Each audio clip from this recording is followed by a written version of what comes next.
In front of me is OPPO A6 Pro, and today I would like to show you how you can delete Google search bar from home screen.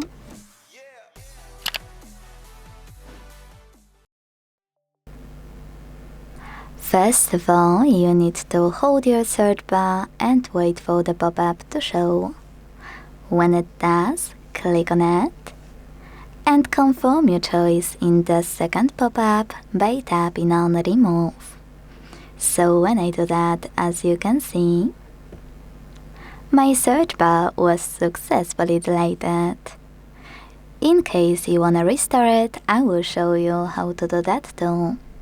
Pinch your display, hit widgets between icons and layouts available at the bottom.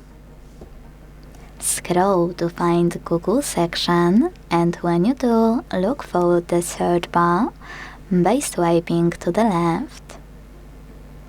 In my case, it's over here, so I can hold it right away, put it on my display,